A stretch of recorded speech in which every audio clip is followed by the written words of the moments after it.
Come on, Snake.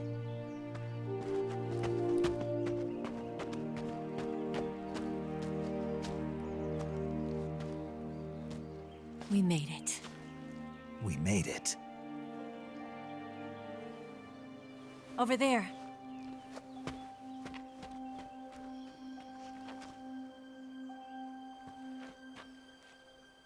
It's the boss, isn't it? I'll go get the wig ready to take off. Right. I'll leave you two alone. But come back in one piece, okay?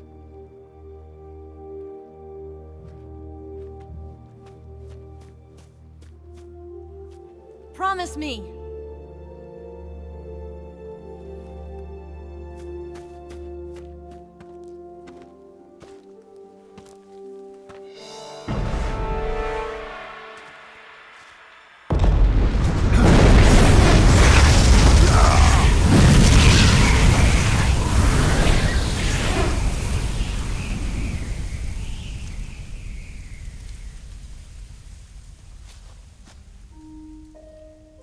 Life's end. Isn't it beautiful? It's almost tragic. When life ends, it gives off a final lingering aroma. Light is but a farewell gift from the darkness to those on their way to die. I've been waiting, Snake, for a long time. Waiting for your birth, your growth, and the finality of today. Boss. Why are you doing this? Why? To make the world one again. The world used to be whole. But with the end of the Second World War, the philosophers began to fight amongst themselves, and the world was torn apart. The Cobras, my comrades who trained and fought alongside me, were torn apart as well. The foibles of politics and the march of time can turn friends into enemies just as easily as the wind changes. Ridiculous, isn't it? Yesterday's ally becomes today's opposition, and this Cold War... Think back. When I was leading the Cobras, America and Russia were fighting together. Now, consider whether America and Russia will still be enemies in the 21st century. Somehow I doubt it. Enemies change along with the times, the flow of the ages, and we soldiers are forced to play along. I didn't raise you and shape you into the man you are today just so we could face each other in battle. A soldier's skills aren't meant to be used to hurt friends. So then what is an enemy? Is there such a thing as an absolute timeless enemy? There is no such thing, and never has been. And the reason is that our enemies are human beings like us. They can only be our enemies in relative terms. The world must be made whole again. The philosophers must be reunited. I will devote my skills to that purpose. And with the Colonel's money, I will achieve that end. Just as I once created the Cobras. They are my family. I may no longer be able to bear children, but I still have a family. It was November 1st, 1951. I was in the Nevada desert participating in atomic testing. The name Nevada is derived from Spanish, covered in snow, white as snow. And snow is exactly what I saw in that Nevada desert. It froze my blood white. Snake, you were an atomic test subject, weren't you? On Bikini Atoll. That's part of the reason I was drawn to you. You and I are alike. We're both slowly being eaten away by the karma of others. we'll never have the chance to die peacefully of old age. We have no tomorrow. But we can still have hope for the future. In 1960, I saw a vision of the ideal future from space. 3 years earlier, the Soviet Union had succeeded in launching Sputnik, the first man-made satellite in history, into orbit. This came as a huge shock to the United States. In response, America threw everything it had into its own manned spaceflight project, the Mercury program. Even as the Soviets seemed poised to send their first man into space, America was still experimenting with chimpanzees and rockets. The government wanted human data. So they secretly decided to send a human being into space. I was the one they chose. At the time, they didn't have the technology to block out cosmic rays, and whoever they sent up would inevitably be exposed to heavy radiation. That's why they chose me. After all, I'd already been irradiated once. Of course, you won't find any of this in the history books. I could see the planet as it appeared from space. That's when it finally hit me. Space exploration is nothing but another game in the power struggle between the US and the USSR. Politics, economics, the arms race, they're all just arenas for meaningless competition. I'm sure you can see that, but the Earth itself has no boundaries. No East, no West, no Cold War. And the irony of it is, the United States and the Soviet Union are spending billions on their space programs and the missile race, only to arrive at the same conclusion. In the 21st century, everyone will be able to see that we are all just inhabitants of a little celestial body called Earth. A world without communism or capitalism, that is the world I wanted to see. But reality continued to betray me.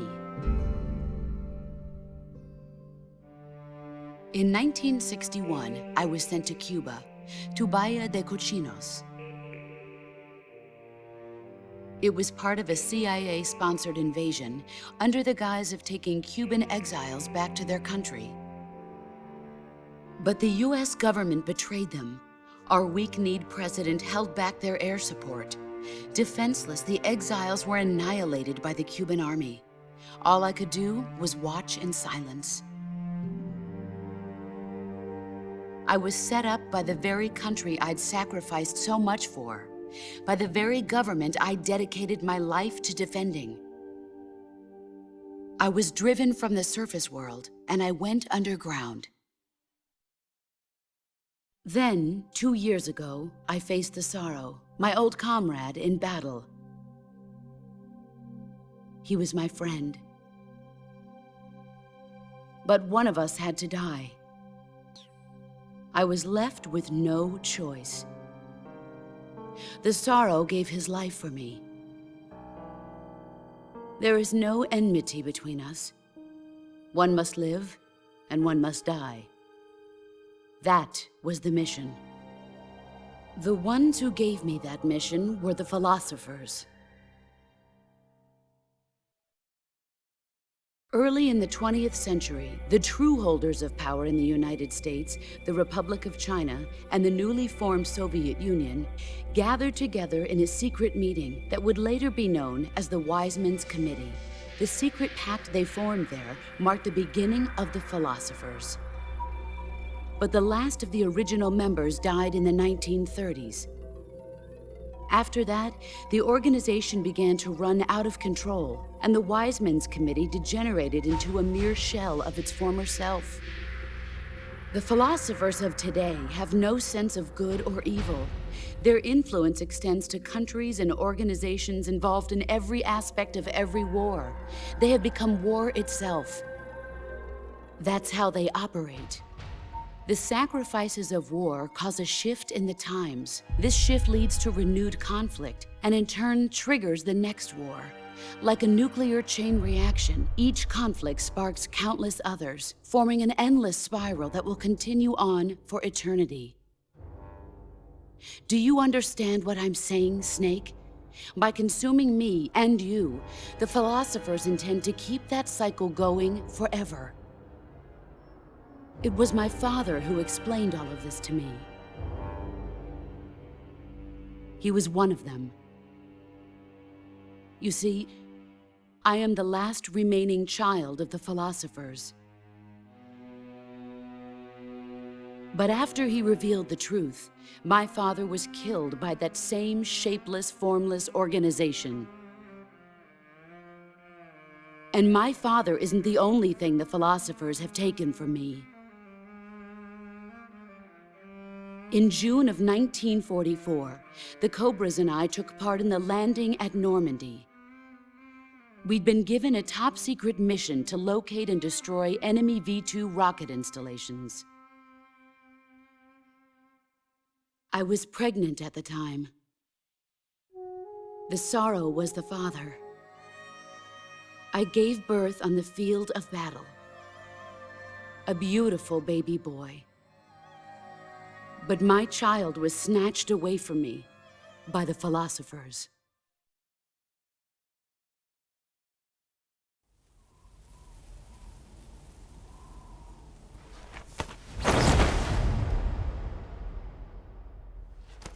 Look at this scar. This is proof that I was once a mother. I gave up my body and my child for my country. There is nothing left inside me now. Nothing at all. No hatred, not even regret. And yet sometimes at night, I can still feel the pain creeping up inside me, slithering through my body like a snake.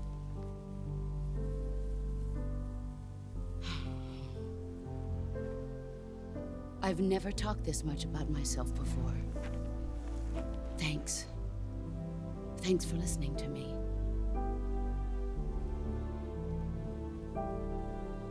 I feel content. Snake? Commence the operation. I raised you. I loved you.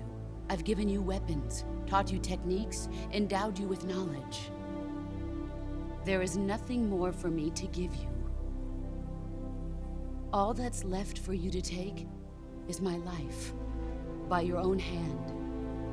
One must die, and one must live. No victory, no defeat. The survivor will carry on the fight. It is our destiny. The one who survives will inherit the title of boss. And the one who inherits the title of boss will face an existence of endless battle. I'll give you 10 minutes. In 10 minutes, MIGs will come and bomb the hell out of this place. If you can beat me in less than 10 minutes, you'll be able to escape in time. Let's make this the greatest 10 minutes of our lives, Jack. Boss. You're a soldier. Finish your mission. Prove your loyalty. Face me. Come. Excellent, Jack.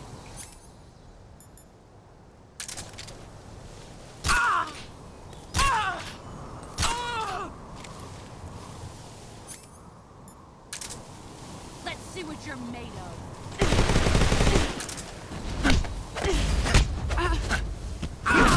You're better than I think.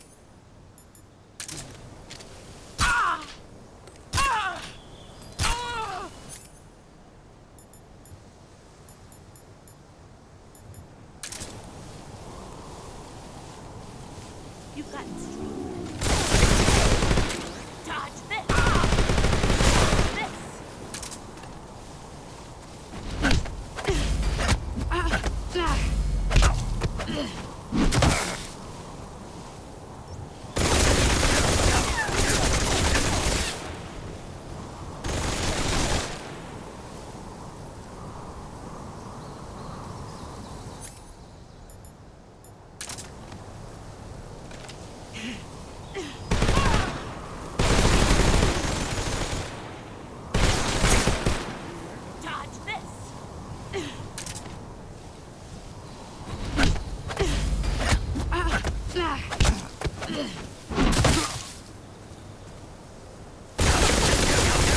better run.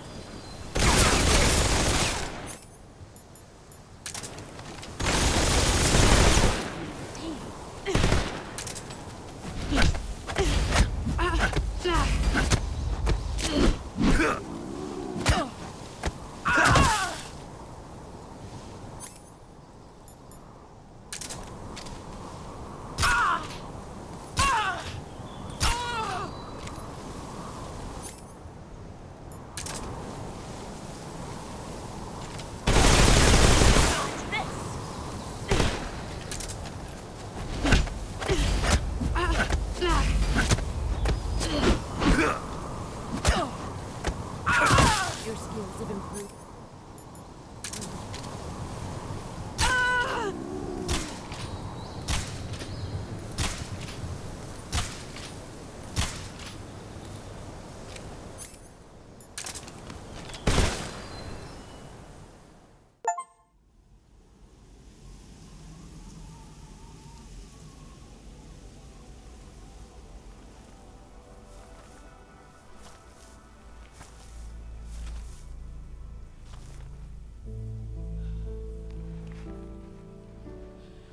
Take this. Keep it safe.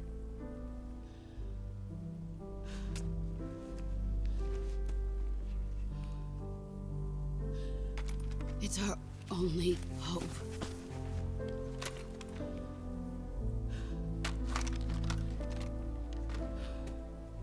A patriot? Why are you giving me this? Jack. Or should I say, Snake? You're a wonderful man. Kill me. Kill me now. Do it.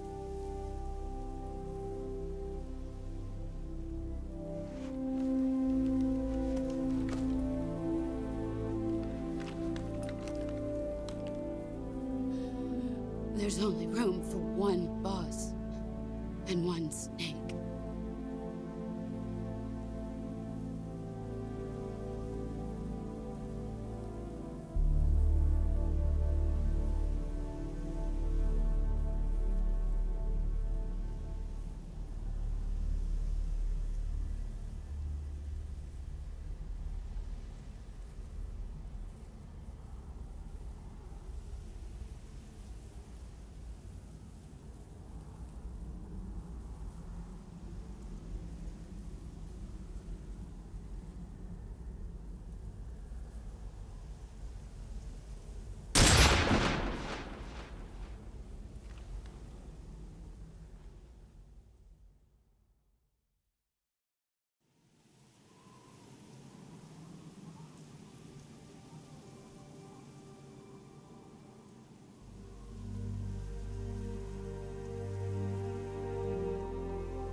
Ready to go, Snake?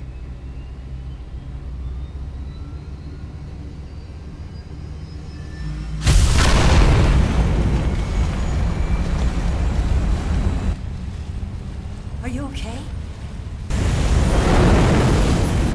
Snake?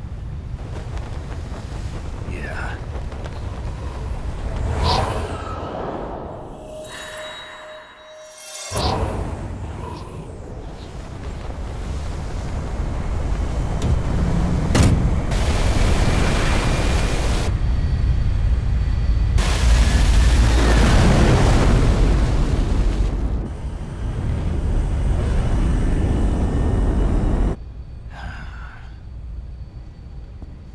I told you you could trust me.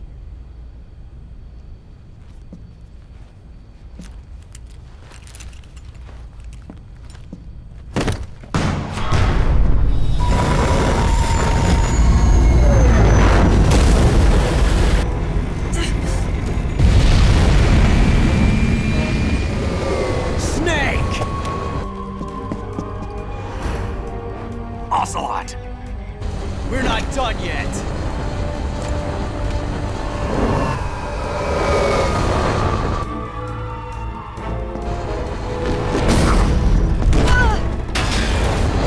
Damn!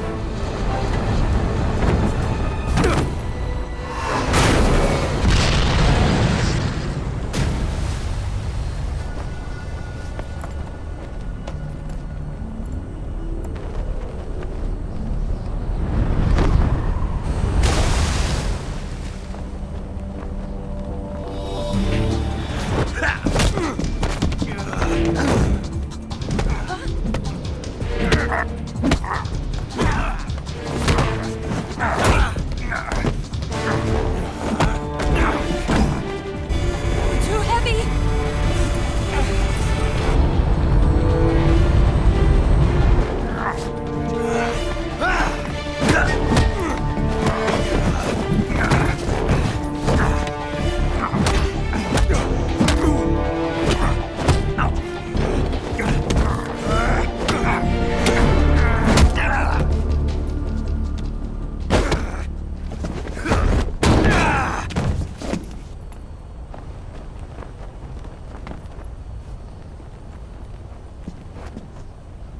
Snake, try to remember some of the basics of CQC.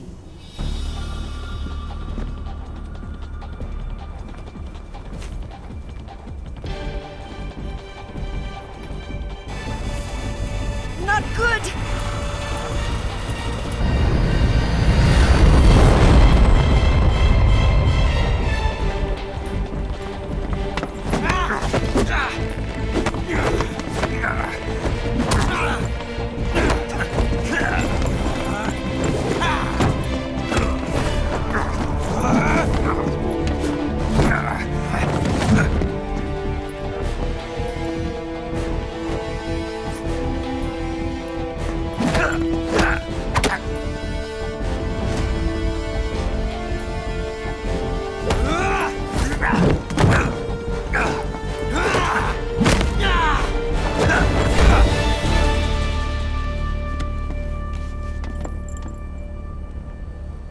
I picked up a few new moves.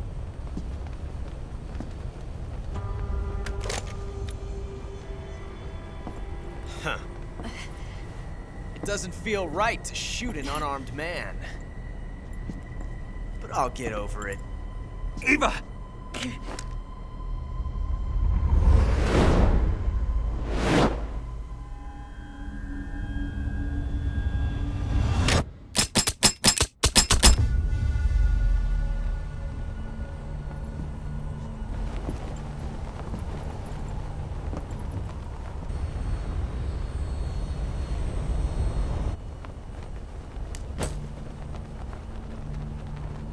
What do you say to one last showdown? Yeah, all right.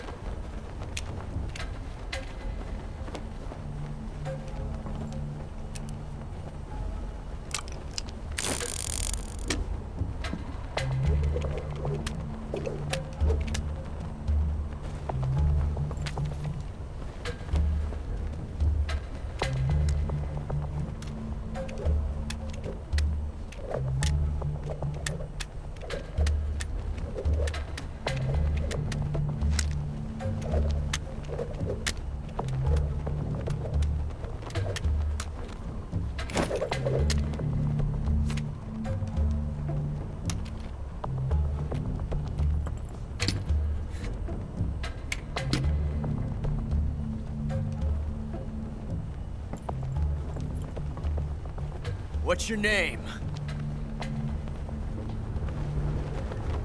Snake.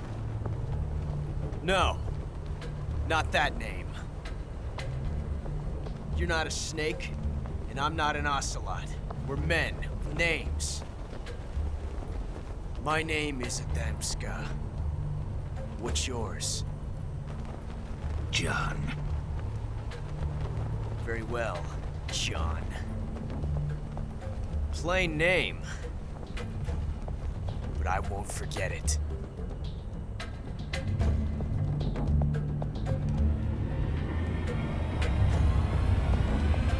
Come on!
It's a blank.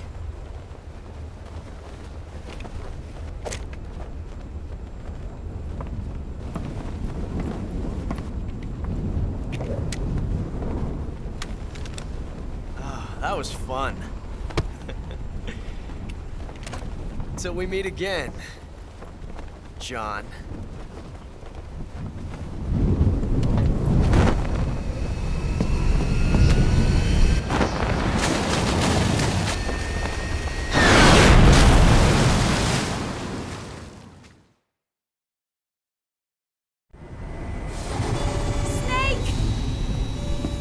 Give me a hand! Pull!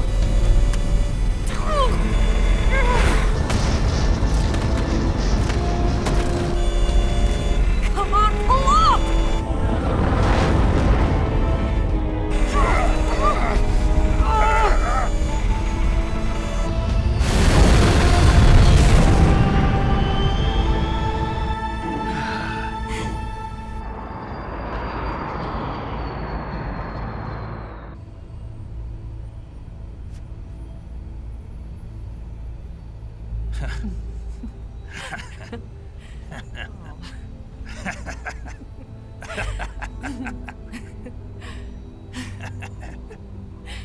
We made it. Yeah, we sure did.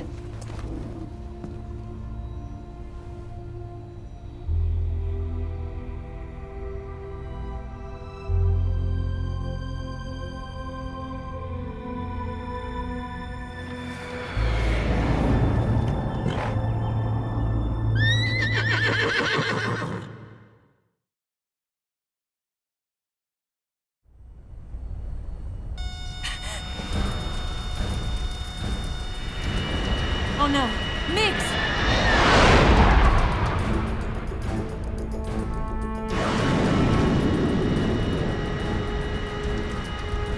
There's no way out! What are we gonna do? We've come too far to let them stop us now. Those things have got to be armed. It's no use. There's no way we can outmaneuver them.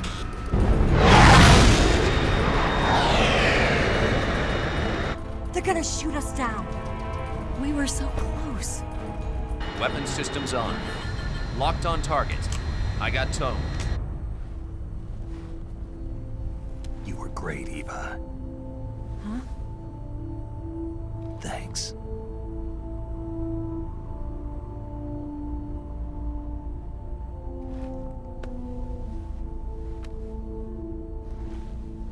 Oak 19, this is Control. Stand by for a direct order from the chairman. Oak 19, return to base immediately. Do you read me?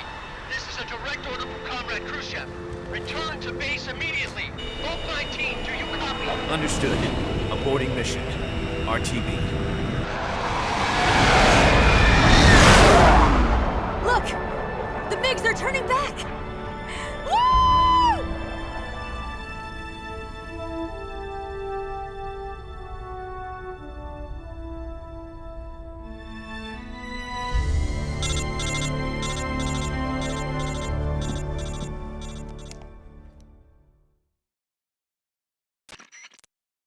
Well done, Snake.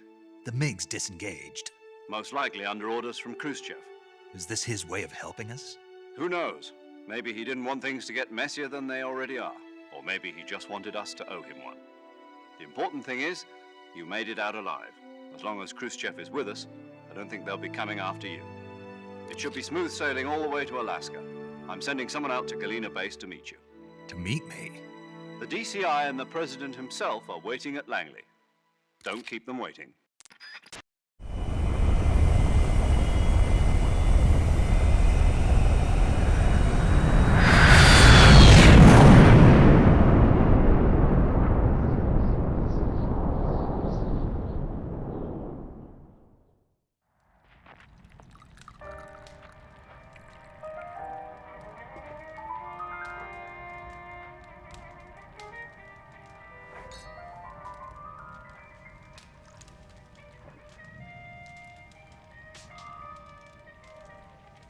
So what are you going to do now? Go back to the KGB? What do you want me to do? Did you ever think about coming back to America? I can't go back. I've left America behind me. But you saved this country. I didn't do it alone.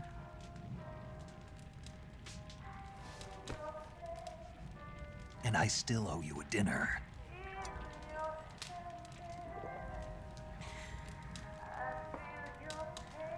Is that part of your mission too? Or is it an order?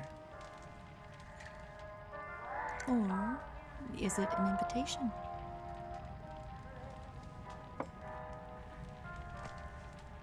Or a proposal? I don't take orders from anyone now.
Scholars tell us that the first spy in history was the snake in the book of Genesis. In that story, it was Eve who was tempted by the snake in the Garden of Eden. But this time around, it was I who tempted the snake and got away with the forbidden fruit of knowledge. Forgive me, snake.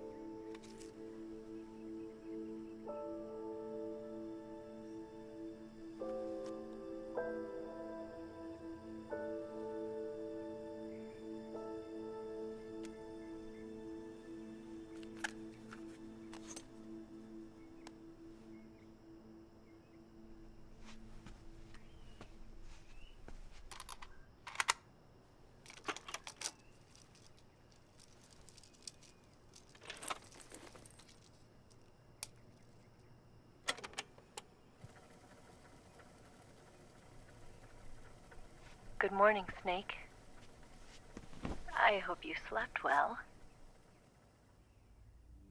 First of all, I have to apologize. I wasn't sent by Khrushchev.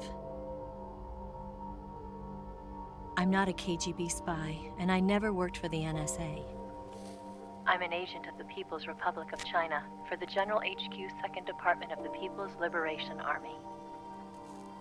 It was all a lie. I tricked you. And I'm sorry.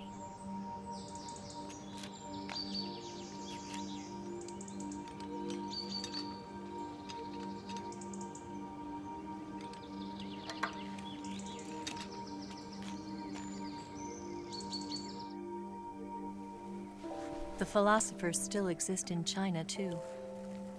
You see, my mission was to find out where Volgin was hiding the philosopher's legacy and steal it. So I infiltrated his base as a KGB spy. The 2 NSA codebreakers who defected in 1960 were actually both men. The real Adam never showed up at the meeting place, saving me the trouble of having to eliminate him. I sneaked in by pretending I was Eva. And you and Sokolov and Volgin, you all believed me. The philosopher's legacy was originally held in common between the US, Soviet Union, and China. We couldn't let the Russians and the Americans take it all for themselves. The Chinese government had its eye on the legacy, too. I got the film containing the legacy, and also the nuclear missile launch data from the Shagohod. 5 years ago, the Soviet Union stopped supplying us with nuclear weapons technology. Since then, China's Liaodong easing, hydrogen bomb, and space rocket projects have fallen behind. But with this data, our country will be able to develop its own nukes. We'll create a deterrent force to rival those of the US and Soviet Union. Everything has gone according to plan, thanks to your help. I too am one of the philosophers. I'm an agent of the philosophers, a graduate of one of their charm schools. I was raised in a joint US-Soviet-Chinese facility to become a sleeper agent. This was before the war. Back then, they were collecting children from all over the world. As a result, I'm indistinguishable from a native-born American. So it didn't surprise me when you and Volgin couldn't tell the difference. But she knew right from the beginning. She knew because before the war, she was at one of the philosopher's schools too, as an instructor. The boss was the only one I couldn't fool. She was the only one who knew I was a fake. She told me everything. Why did she open her heart to me like that? At the time, I couldn't understand it. But now, I think I do. Snake. She wanted you to know the truth. She chose me to tell you. That's why she saved my life. I've lied to you so many times, but not this time. My orders from the government were to obtain the legacy and to eliminate everyone who knew the truth about what happened. In other words, I'm supposed to kill you.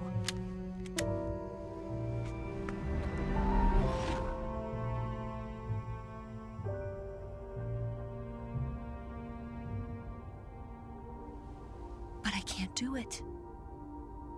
Not because we loved each other. And not because you saved my life. But because I made a promise to the boss. And I intend to keep it. I just wanted you to know. And you have to live.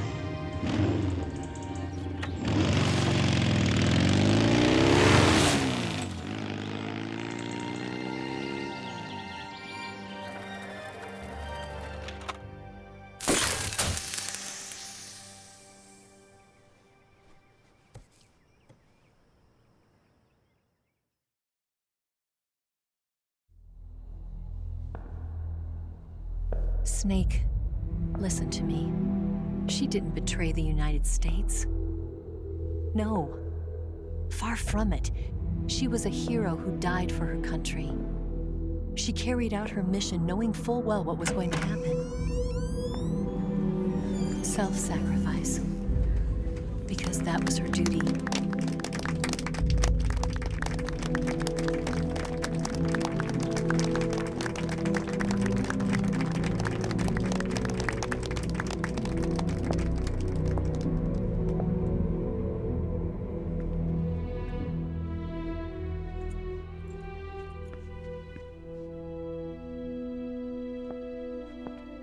You are above even the boss.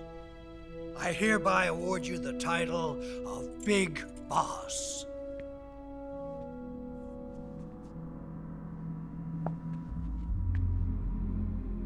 You are a true patriot.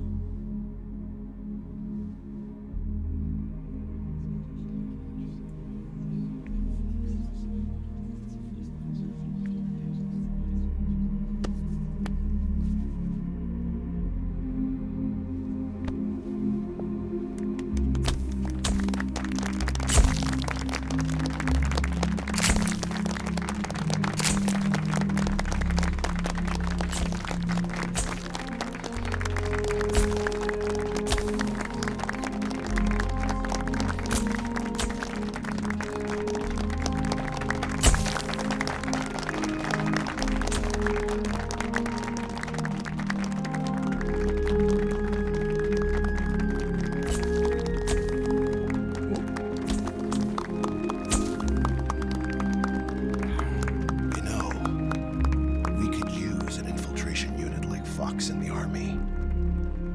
Someone like him to handle our top secret sneaking missions for us.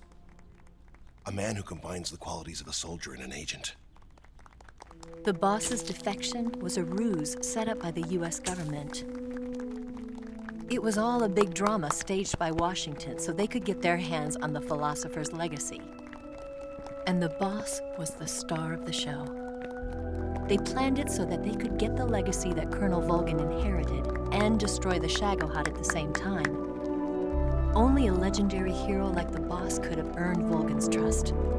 Finding out where the philosopher's legacy was hidden was to be her greatest mission. Everything was going according to plan. But then something happened that no one could have predicted. Colonel Volgin fired an American-made nuclear warhead at Sokolov's research facility. Khrushchev demanded that the US government provide proof that it wasn't involved. They couldn't just abort the operation to steal the legacy. So the operation itself was greatly expanded and revised.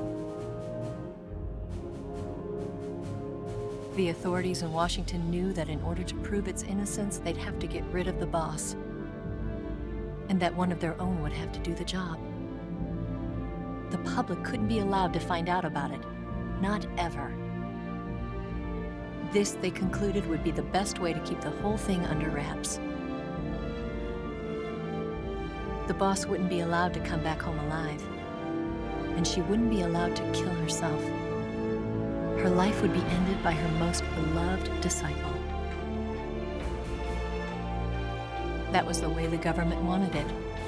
That was the mission she was given, and she had no choice but to carry it out. Her death at your hands was a duty she had to fulfill.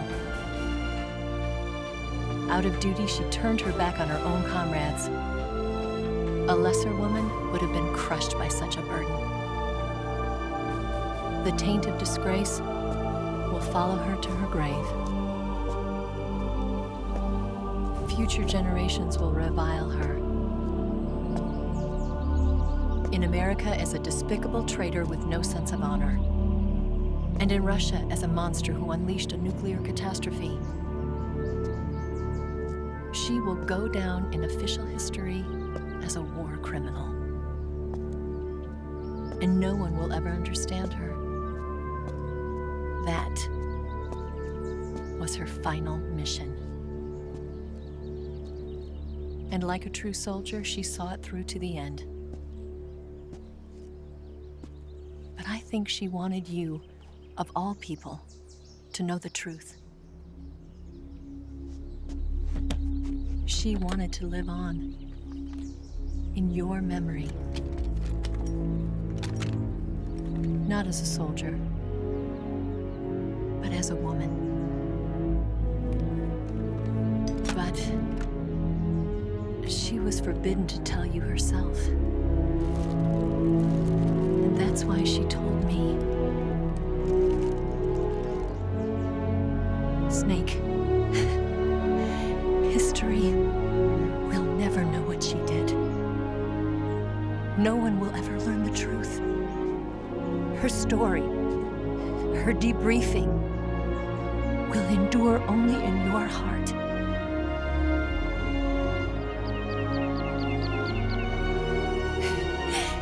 Everything she did for her country. She sacrificed her life and her honor for her native land. She was a real hero. She was a true patriot.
Yes, Grozny Grad and the Granin Research Facility have both been wiped out without a trace. I understand, sir, but they were necessary sacrifices. Yes, the CIA has taken care of the boss themselves. I believe the White House will be satisfied. Khrushchev is finished. Your time has finally arrived. Yes, the American president is relying on us to keep a lid on the whole affair. We've got him by the balls. It should make a valuable trump card in future negotiations. Yes, Chief Director, of course. I'll keep the KGB informed.